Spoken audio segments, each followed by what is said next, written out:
Shalom teman-teman, apa kabarnya? Saya berdoa kita semua dalam keadaan sehat. Sebelum kita beribadah, mari kita bersatu di dalam doa. Bapak, terima kasih atas sore ini sehingga kami dapat berkumpul untuk beribadah secara online. Terima kasih atas penyertaan-Mu selama seminggu ini. Tuhan, tolong berkati setiap pelayan yang terlibat dalam ibadah pada hari ini. Tuhan, tolong urapi mereka. Bapak, tolong berkati pelayan firman yang akan membawakan firman pada hari ini. Tolong agar setiap perkataannya sesuai dengan firman-Mu. Tuhan, tolong berkati perangkat yang kami pakai sehingga ibadah kami dapat berjalan dengan baik. Kami serahkan ibadah ini ke dalam tangan-Mu, dalam nama Tuhan Yesus, amin. Selamat beribadah, Tuhan Yesus memberkati. Shalom teman-teman, selamat datang di online service Battle Teens Community. Yuk kita sama-sama siapkan hati kita untuk menyembah Tuhan.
Mari teman-teman, sebelum kita mulai mendengarkan firman Tuhan, kita bersatu dalam doa.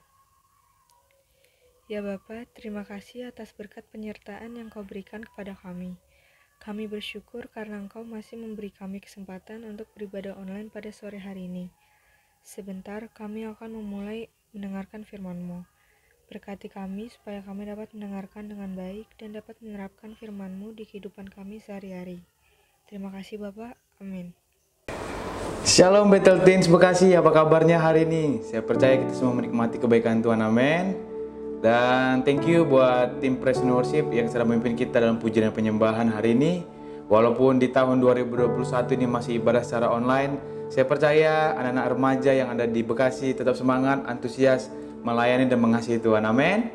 Yang masih antusias, ketik di kolom chat katakan saya antusias. Karena saya percaya orang-orang yang antusias akan menikmati kebaikan dan anugerah Tuhan. Teman-teman, hari ini saya dikasih tema oleh Kak Fengki, yaitu Living in the Obedience of God.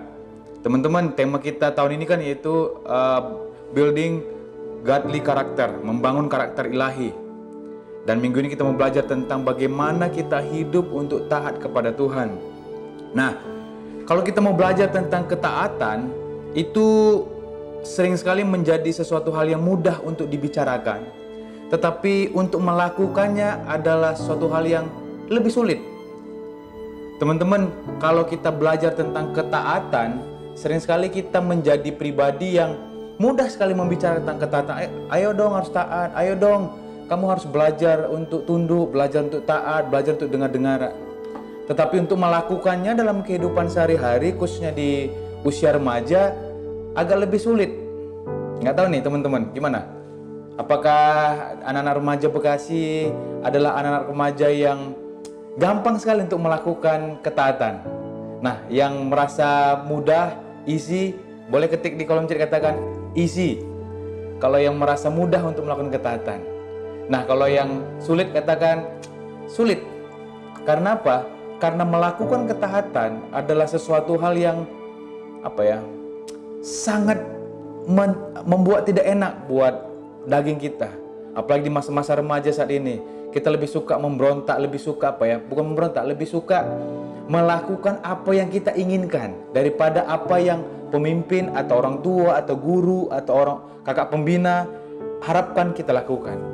Nah, teman-teman, hari kita mau belajar bagaimana kita bisa hidup di dalam ketaatan kepada Tuhan. Karena tahun ini adalah tahun membangun karakter ilahi. Maka dari itu, kehidupan kita harus dirubah, karakter kita mulai diubah. Nah, minggu ini kita belajar tentang bagaimana kita memiliki karakter taat, khususnya taat kepada Tuhan. Nah, hari ini kita akan belajar 3 hal bagaimana kita bisa hidup dalam ketaatan. Yang pertama yaitu hubungan, relationship. Kejadian 6 ayat 9b berkata begini, Nuh itu hidup bergaul dengan Allah. Kata kunci yang pertama adalah bagaimana kita bisa hidup dalam ketaatan di masa remaja kita. Yang pertama, kita harus punya hubungan yang baik dengan Tuhan. Nah, Nuh adalah pribadi yang dikatakan hidup bergaul dengan Allah. Kata bergaul adalah identik dengan berteman, bersahabat, ada waktu untuk bersama, mengenal secara pribadi, dan punya hubungan yang intens. Teman-teman, kalau kita bisa taat kepada guru, atau kepada orang tua, atau kepada pemimpin kita, atau kakak pembina kita, saat kita bisa taat itu karena kita memiliki hubungan yang dekat. Kita bergaul akrab dengan mereka. Contoh, gampangnya begini. Kalau di rumah, kalau lagi kita ribut sama orang tua atau sesuatu yang kita minta, sesuatu yang kita inginkan, atau kita baru dimarahi, dan tiba-tiba orang tua nyuruh sesuatu, misalnya minta tolong apa gitu, pasti kita akan agak sulit untuk menaatinya, agak sulit untuk cepat tanggap untuk melakukannya. Nah, begitu juga hubungan kita dengan guru. Kalau guru yang kita dekat atau guru yang kita sukai, kita punya perasaan yang hormat kepada dia karena guru ini, karena kita merasa guru ini punya karakter atau personality yang baik, dan kita punya hubungan yang baik dengan dia. Saat dia menyuruh apapun, kita pasti dengan senang hati untuk melakukannya. Begitu juga kita dengan Tuhan. Saat kita mendengar firman Tuhan, saat kita mendapatkan perintah dari Tuhan, jangan berbohong, jangan mencuri, belajar untuk memaafkan, mengampuni orang yang bersalah kepada kita, kita akan lebih sulit untuk melakukannya. Kenapa? Saat kita tidak punya hubungan yang dekat dengan dia, kita tidak bergaul akrab dengan dia. Nuh adalah pribadi yang bergaul akrab dengan Tuhan. Tadi di Kejadian 6 ayat 9b dikatakan, Nuh itu hidup bergaul dengan Allah. Pergaulannya dengan Allah. pergaulannya itu bukan dengan orang-orang yang biasa, tapi pergaulannya itu dengan Allah itu cukup intens, cukup dekat. Nah, saat kita punya hubungan yang dekat, kita punya hubungan yang baik dengan pribadi yang harus kita taati, kita akan lebih mudah untuk melakukannya. Kejadian 6 ayat 13 berkata begini, berfirmanlah Allah kepada Nuh, aku, maksudnya Allah, telah memutuskan untuk mengakhiri hidup segala makhluk, sebab bumi telah penuh dengan kekerasan oleh mereka. Jadi aku akan memusnahkan mereka bersama-sama dengan bumi. Nah, teman-teman nanti baca ya, Kejadian 6 ayat 13 sampai Kejadian 7 ayat 4. Apa yang Tuhan perintahkan, apa yang Tuhan mau. Nah, teman-teman tahu cerita di sekolah minggu, bagaimana Tuhan ingin menenggelamkan dengan air bah seluruh bumi, ingin menghanyutkan, ingin dikatakan tadi di ayat 13, memutuskan untuk mengakhiri hidup segala makhluk. Dan dikatakan lagi, Tuhan akan memusnahkan mereka bersama-sama dengan bumi. Jadi semua makhluk hidup itu berbicara tentang bukan hanya manusia, tapi binatang dan segala tumbuh-tumbuhan. Dan teman-teman, respon Nuh ayat Kejadian 7 ayat 5. Kejadian 7 ayat 5. Kejadian 7 ayat 5 dikatakan gini. Lalu Nuh melakukan segala yang diperintahkan Tuhan kepadanya. Kata yang paling di headline adalah melakukan segala yang diperintahkan. Tadi di Kejadian 6 ayat 13 sampai Kejadian 7 ayat 4 itu ada perintahnya. Tuhan detail sekali kenapa Tuhan menyuruh memusnahkan bumi pada saat itu, dan Tuhan ingin Nuh membuat bahtera dengan segala ukurannya, detail sekali. Dan respon Nuh di ayat 5, Kejadian 7 ayat 5 dikatakan, lalu Nuh melakukan segala yang diperintahkan Tuhan kepadanya. Anak-anak remaja yang mendengar hari ini melalui ibadah online, kalau kamu mau belajar hidup taat kepada Tuhan, yang pertama yang harus kita lakukan, kita harus punya hubungan. Banyak orang mengaku saya anak Tuhan, saya orang percaya, ada beberapa dari kita mungkin dari dalam kandungan kita sudah Kristen. Karena apa? Orang tua kita Kristen. Tapi untuk kita bergaul akrab dengan Tuhan, itu butuh usaha dari pribadi kita. Bagaimana kita bangun pagi, kita memiliki, bukan sekedar Tuhan terima kasih hari ini saya mau beraktivitas untuk memberkati, haleluya amin. Bukan sekedar itu, tapi kita punya punya waktu yang berkualitas dengan Tuhan. Kita punya waktu untuk baca firman, kita punya waktu untuk bersekutu dengan Tuhan. Nah, teman-teman, saya mau mendorong setiap kita, kalau kita mau hidup taat kepada Tuhan, hal yang pertama harus kita lakukan, kita harus mempunyai hubungan dengan Tuhan. Kalau Nuh tadi sebagai contoh yang kita baca hari ini, dia bergaul dengan Allah.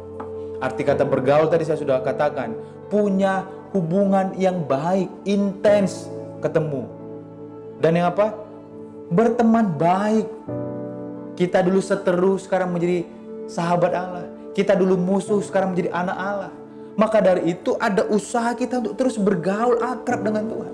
Perhatikan, kalau anak yang sering memberontak kepada orang tua, atau anak yang sulit untuk taat kepada orang tua, biasanya, saya bilang nggak semuanya, biasanya sebagian besar mereka punya hubungan yang kurang baik dengan orang tua. Coba cek evaluasi diri kita. Bagaimana kita taat kepada orang tua? Nah, kalau kita tahu bagaimana ketaatan, sejauh mana ketaatan kita pada orang tua, coba cek lagi, bagaimana hubungan kita dengan orang tua. Maka dari itu, hal yang pertama, untuk kita bisa hidup taat kepada Allah, hal yang pertama yang harus kita lakukan, kita harus memiliki hubungan yang baik dengan Tuhan. Ya, yang pertama relationship, hubungan. Yang kedua, kita harus punya faith, iman. Kejadian 22 Kejadian 22 ayat yang ke-5 dan yang ke-8 saya akan bacakan. Kita akan belajar dari yang kedua tokoh ini, yaitu Abraham. Ayat 5 dikatakan, Kejadian 22 ayat 5, kata Abraham kepada kedua bujangnya itu, tinggallah kamu di sini dengan keledai ini, aku beserta anak ini akan pergi ke sana, kami akan sembahyang, sesudah itu kami kembali kepadamu. Ayat 8, sahut Abraham, Allah yang akan menyediakan anak domba untuk korban bakaran baginya, anakku. Demikianlah keduanya berjalan bersama-sama. Nah, hal yang kedua yang mau saya sampaikan buat adik-adik, buat teman-teman yang hadir hari ini melalui ibadah online, untuk kita bisa hidup taat kepada Tuhan. Yang pertama tadi dari hubungan, kita belajar dari siapa? Nuh. Bagaimana Nuh punya hubungan yang baik dengan Tuhan. Yang kedua, kita belajar dari satu tokoh yang terkenal sebagai bapa orang beriman, itu Abraham. Untuk kita bisa hidup taat kepada Allah, yang kedua yang bisa kita lakukan adalah kita harus memiliki iman kepada Dia. Yang pertama punya hubungan dengan Tuhan, yang kedua punya iman, punya kepercayaan kepada Tuhan. Nah, teman-teman bisa nanti baca di rumah tentang Kejadian 22, bagaimana kepercayaan Abraham diuji. Tuhan meminta Abraham mempersembahkan anaknya Ishak, anak yang sangat dikasihinya. Kenapa dia begitu mengasihinya? Karena anak ini adalah anak perjanjian yang dijanjikan Allah bagi Abraham. Bayangkan, Abraham menunggu begitu lama untuk mendapatkan Ishak, dan Tuhan yang menjanjikan akan memberikan Ishak kepada Abraham. Dan waktu itu Tuhan meminta Ishak dipersembahkan. Konteks persembahan zaman dahulu yaitu apa? Seperti domba yang disembelih dan dibakar menjadi korban persembahan bagi Allah. Waktu itu Abraham mengajak Ishak anaknya dan membawa dua bujangnya untuk naik ke gunung Tuhan untuk mempersembahkan Ishak kepada Tuhan karena Tuhan memintanya. Nah, di sini kita belajar satu hal, untuk kita bisa taat kepada Allah, apa yang Tuhan mau dari kehidupan kita. Yang kedua, kita harus percaya kepadanya. Kita harus beriman kepadanya. Bukan sekedar percaya, tapi mempercayai Dia dalam kehidupan kita. Teman-teman pernah dengar ceritanya mungkin bagaimana seorang orang yang bisa berjalan di atas seutas tali di air terjun Niagara. Bagaimana pemain sirkus ini bisa berlari-lari, bukan hanya berjalan, berlari, mungkin naik sepeda. Dan akhirnya saat dia bertanya kepada penonton, apa kamu percaya saya bisa mengangkat orang, menggendong orang di bahu saya untuk saya berjalan dari ujung sana sampai ke ujung selanjutnya? Semua bilang, katakan percaya. Tapi saat dia bertanya siapa yang mau saya gendong, tidak ada yang percaya, tidak ada yang mau. Tapi seorang anak berlari naik ke atas dan dia bilang, saya yang mau. Akhirnya dia digendong di atas bahu pemain sirkus ini. Dia berlari dari ujung ke ujung, bahkan bolak-balik. Setelah itu apa yang terjadi? Teman-teman pasti tahu ceritanya. Bagaimana yang diwawancari bukan pemain sirkusnya, tapi anak ini. Anak ini bertanya, para wartawan bertanya kepada anak ini, kenapa kamu begitu berani? Anak cuma jawab satu dengan simpel, saya percaya karena dia bapak saya, dia tidak akan membuat saya celaka. Nah, perbedaan kepercayaan tadi. Bagaimana penonton percaya bahwa pemain sirkus ini bisa membawa orang, menggendong orang di atas bahunya, berjalan dari ujung ke ujung tali itu. Tetapi yang mempercayai Tuhan atau mempercayai hidupnya di dalam tangan Tuhan, atau mempercayai pemain sirkus itu bahwa dia bisa selamat kalau dia naik di atas bahu pemain sirkus itu, hanya anaknya. Adik-adik, teman-teman Battle Teens Bekasi, Kak Putra mau sampaikan begini. Kalau kamu mau hidup taat, mentaati perintah yang Tuhan mau kita lakukan, kamu harus mempercayai Tuhan dalam kehidupanmu. Percaya bahwa Tuhan tidak pernah menyuruh untuk kamu melakukan hal yang jahat. Tuhan, kenapa saya harus lakukan ini? Kenapa saya harus memaafkan dia? Kenapa saya harus mengampuni orang tua saya? Harusnya dia menjadi teladan dalam kehidupan saya, tapi dia melakukan hal yang tidak berkenan. Kenapa orang tua saya yang sudah melayani, tapi dia melakukan hal yang harusnya tidak dia lakukan sebagai orang tua? Kenapa saya harus punya guru, pembina, atau siapapun yang memperkatakan hal yang kurang baik? Bagaimana mungkin saya harus mengampuni mereka? Atau mungkin Tuhan, bagaimana mungkin saya punya masa depan yang baik, yang benar? Hanya saya harus melakukan perintah Tuhan. Saya harus rajin baca firman. Saya harus menjadi anak yang baik. Nggak mungkin dengan hal itu saja saya bisa berhasil dalam kehidupan. Nggak mungkin hanya dengan takut akan Tuhan saya bisa memiliki masa depan yang baik. Bagaimana mungkin saya yang punya kemampuan, kepintaran yang begini, daya nangkap yang begini, hanya dengan membaca firman Tuhan, saya bisa mendapatkan hikmat, bisa mengerti apa yang diajarkan guru. Hari ini, saya mau sampaikan buat teman-teman semuanya. Mari, kalau kamu mau taat, bisa hidup taat kepada Allah, hal yang kedua yang harus kamu miliki, kamu harus punya iman kepada Tuhan.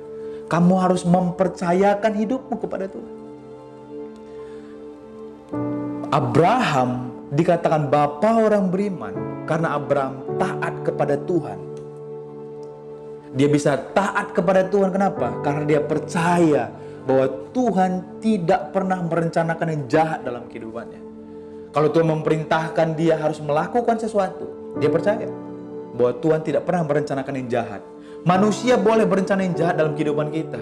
Walaupun kita sudah dekat sekali, dia bisa merencanakan hal yang tidak baik di belakang kita. Tapi Tuhan tidak pernah melakukan itu. Dia selalu merencanakan yang terbaik dalam kehidupan kita. Maka dari itu, hal yang kedua yang harus kita lakukan untuk kita bisa hidup taat kepada Allah, kita harus beriman kepada Tuhan. Yang pertama tadi, kita harus bergaul, punya hubungan yang baik dengan Tuhan. Yang kedua, kita harus beriman, punya iman, faith. Yang pertama hubungan, yang kedua iman. Abraham menunjukkan iman percayanya kepada Tuhan dan dia taat melakukannya. Apa bentuk ketaatan tadi saya sudah baca? Kita tadi baca di awal, Kejadian 22 ayat 5 dikatakan begini. Kata Abraham kepada kedua bujangnya itu, tinggallah kamu di sini dengan keledai ini. Aku beserta anak ini, maksudnya Ishak. Padahal sudah jelas clear. Waktu dia mendengar, nanti teman-teman baca ya di rumah ya. Setelah ibadah ini maksudnya, sekarang udah di rumah kan ya. Kejadian 22 dikatakan apa? Dia mendapatkan perintah dari Tuhan untuk mempersembahkan Ishak kepada Tuhan. Ingat, Kaputra tadi dijelaskan kepada teman-teman. Konteks mempersembahkan pada saat itu, dia harus menyembelih. Dia harus menyembelih. Dan apa? Dia letakkan di atas bakaran. Dan dia harus dibakar menjadi persembahan. Bakaran kepada Tuhan. Kalau Ishak dipersembahkan, harusnya dia kembali dengan apa? Sendiri, bukan berdua dengan anak itu. Dan ayat 8, ayat 7 ya saya bacakan. Kejadian 22 ayat 7. Lalu berkatalah Ishak kepada Abraham ayahnya, Bapa, sahut Abraham, ya anakku. Bertanyalah, iya, di sini sudah ada api dan kayu, tetapi di manakah anak domba untuk korban bakaran itu? Ayat 8, Abraham menjawab, Allah yang akan menyediakan anak domba itu korban bakaran baginya, anakku. Demikianlah keduanya berjalan bersama-sama. Ada tindakan iman. Ada tindakan iman yang Abraham lakukan. Dari dua ayat yang kita baca hari ini. Yang pertama, dia ngomong kepada dua bujangnya, dua budaknya, bahwa kami akan kembali. Yang kedua, waktu anaknya bertanya, kayu bakaran sudah ada nih, apinya udah ada, mana anak dombanya? Karena anaknya sudah melihat bagaimana bapaknya selalu memberikan korban bakaran kepada Tuhan. Tapi dia nggak melihat ada dombanya. Padahal perintah Tuhan adalah Ishak sendiri adalah domba yang akan dipersembahkan kepada Tuhan. Karena Tuhan minta kepada Abraham. Teman-teman, Bethel Teens Bekasi, terkadang Tuhan meminta sesuatu yang terbaik, yang kita rasa yang terbaik dalam kehidupan kita untuk dipersembahkan. Mungkin masa depan, mungkin suatu hal yang menarik buat kita. Kita lebih senang mungkin memberikan waktu kita terhadap hal-hal yang duniawi. Tuhan mungkin meminta suatu saat kepada kita sesuatu hal yang berharga menurut kita. Dan Tuhan minta dalam kehidupan kita. Mungkin Tuhan minta keluarga kita. Tuhan minta karir kita. Tuhan minta sesuatu mungkin kendaraan kita, hal yang kita miliki, hal yang kita, mungkin gadget kita, untuk dipersembahkan kepada Tuhan. Apakah kamu percaya bahwa Dia akan menyediakan yang terbaik dalam kehidupan kita? Abraham dicoba, diuji sejauh mana ketaatannya kepada Tuhan. Mungkin di keadaan saat ini, Tuhan menguji sejauh mana ketaatan kita, anak-anak remaja yang hadir hari ini melalui ibadah online.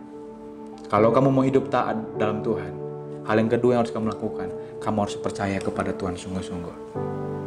Dua hal ini yang kita akan lakukan kalau kita mau hidup di dalam ketaatan kepada Tuhan. Jadi, apa yang kita dengar hari ini, bagaimana kita bisa hidup taat kepada Allah? Hal yang pertama yang harus kita miliki adalah hubungan. Seperti Nuh tadi, bergaul akrab dengan Tuhan. Yang kedua, kita harus punya iman. Bagaimana Abraham memiliki iman kepada Tuhan, bahwa Tuhan tidak pernah merencanakan yang jahat kepada Abraham. Dan begitu juga dalam kehidupan kita. Abraham tidak pernah berpikir bahwa Allah akan memerintahkan Abraham melakukan sesuatu hal yang jahat yang membuat Abraham celaka. Begitu juga dalam kehidupan kita.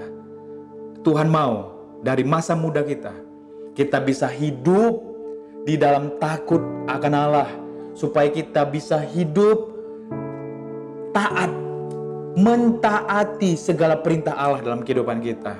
Adik-adik semua, rekan-rekan remaja Bethel Teens Bekasi, Kak Putra mau sampaikan, dua hal ini kita lakukan agar kita bisa hidup taat kepada Allah. Amin. Mari kita berdoa. Bapa dalam surga, kami ucap syukur Tuhan buat sore hari ini kami bisa mendengarkan isi hati Tuhan. Terima kasih buat kebenaran firman-Mu yang mengajar kami untuk kami hidup taat kepada Allah. Dan kami mau belajar Tuhan untuk kami bisa hidup taat kepada Engkau. Mampukan kami untuk bisa membangun hubungan dengan Engkau. Sebagaimana Nuh bergaul akrab dengan Engkau, biarlah kami dari masa remaja bisa bergaul akrab dengan Tuhan. Agar kami mengerti isi hati-Mu dan kami bisa dimampukan untuk melakukan apa yang Tuhan perintahkan dalam kehidupan kami. Mampukan kami juga Tuhan untuk percaya sungguh kepada Tuhan, agar iman kami sungguh-sungguh kepada Engkau, tidak meragukan perintah Tuhan dalam kehidupan kami. Karena kami tahu perintah Tuhan tidak pernah mencelakakan kami, tapi perintah Tuhan membawa kami untuk lebih baik lagi, bahkan serupa dan segambar dengan Tuhan. Biarlah Tuhan remaja Bethel Teens Bekasi dipimpin dan ditolong oleh Tuhan. Buat kakak pembina Frankie dan seluruh tim leader di Bethel Teens Bekasi, hamba berdoa agar semuanya dipimpin dan ditolong Tuhan, untuk semua Bethel Teens Bekasi hidup taat kepada Tuhan. Terima kasih Bapak, terima kasih. Hamba-Mu selesai menyampaikan isi hati Tuhan, tetapi hamba-Mu percaya, kami semua hamba-Mu yang menyampaikan dan semua yang mendengarkan akan dimampukan untuk hidup taat dengan Tuhan. Di dalam nama Tuhan Yesus, kami berdoa dan mengucap syukur. Haleluya. Amin. Selamat malam minggu, Tuhan Yesus memberkati. Puji nama Tuhan. Terima kasih buat Kak Putra yang sudah membagikan sharing firman Tuhan pada kesempatan sore hari ini. Yuk teman-teman, sebelum kita mengakhiri ibadah kita satukan hati kita kembali, kita berdoa. Kami mengucap syukur Bapa Surgawi buat kebaikan-Mu. Kalau sore hari ini kami boleh beribadah, kami memuji nama-Mu, dan kami juga sudah mendengarkan kebenaran firman-Mu. Kami belajar tentang ketaatan. Roh Kudus memampukan kami untuk jadi anak-anak muda, anak-anak remaja yang taat, bukan hanya kepada orang tua, kepada pembina, terlebih lagi kepada Tuhan. Roh Kudus yang memampukan kami ya Tuhan, untuk kami berjalan sesuai dengan kehendak-Mu. Hamba berdoa buat teman-teman yang sedang menjalani beberapa ujian, tes, ulangan, PTS, dan lain sebagainya. Tuhan memberikan hikmat yang lebih lagi buat mereka, sehingga mereka boleh memberikan hasil yang maksimal di dalam apapun yang Tuhan percayakan dalam hidup mereka. Dan sore hari ini kami akan mengakhiri ibadah kami, dan kami rindu menerima berkat daripada Tuhan.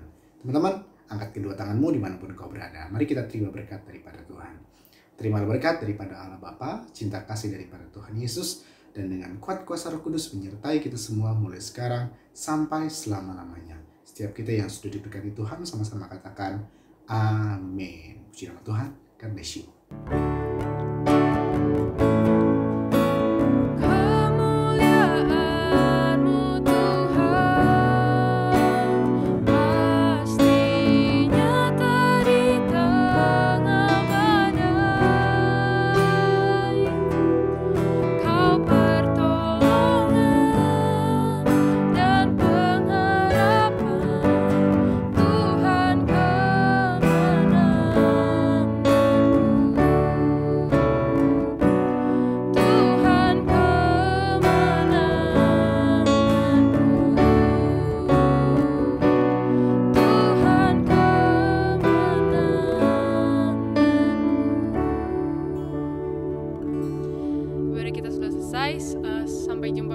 God bless you all.